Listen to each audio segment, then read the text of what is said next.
Hi guys, this is Larry from the Oregon coast. It's a beautiful 70-degree day today. So I figured, I was walking by and like, hey, I got some strawberries ready to pick. Anyways, I started the system.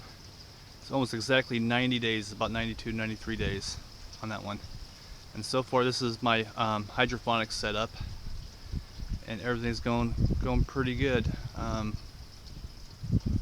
Anyways, let's come in and have a little closer look. Well, I actually had a couple of them die and I just replaced some out of the garden. This is just a quinalt. That's what I call them. I don't know how you pronounce them, but it's a little bitty root there. And starting to go, so we'll see. I thought it was kind of neat how these roots go in there. And you can see the water just, I don't know if you can see that or not, just not very high. Maybe about 3/4 of an inch on the top end and probably closer to an inch. I got little dams on each one.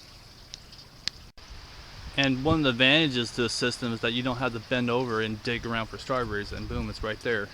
And plus, I got kids, so if I want a strawberry, I know they can't reach this upper pipe, so that's actually Dad's strawberries up there, and the rest, I don't get too many of those.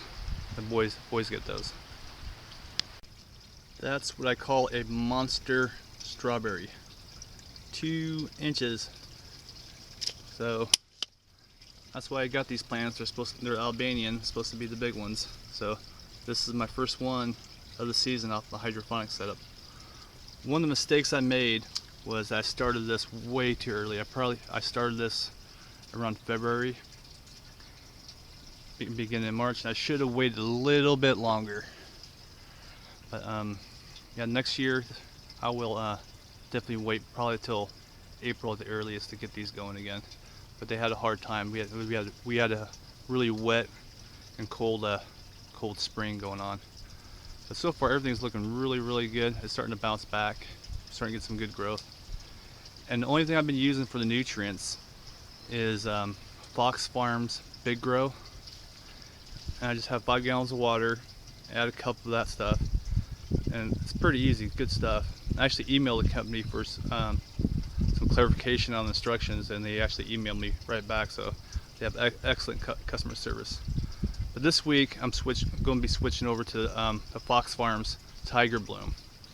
So that's supposed to help out with the blooming, because right now I've been pruning runners almost every other day. They've been going, so hopefully that Tiger Bloom will slow down the runners on that part. So we want to have a close-up on the root system.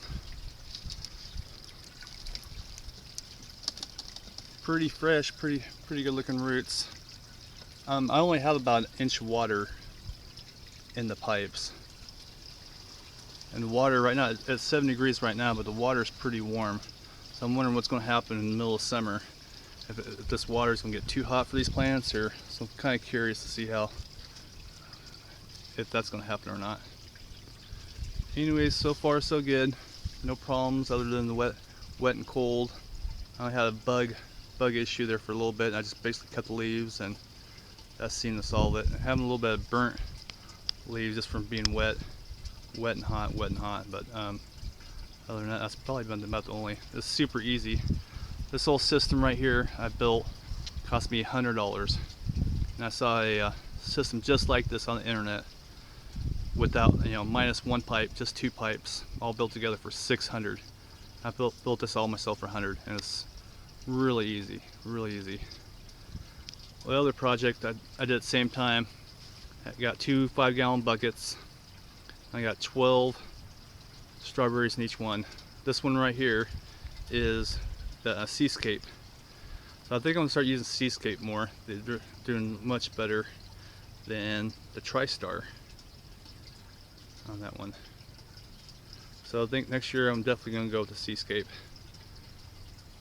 And plus I wanted to see how these buckets would do compared to hydroponics, and the hydroponics strawberry plants just look so much better.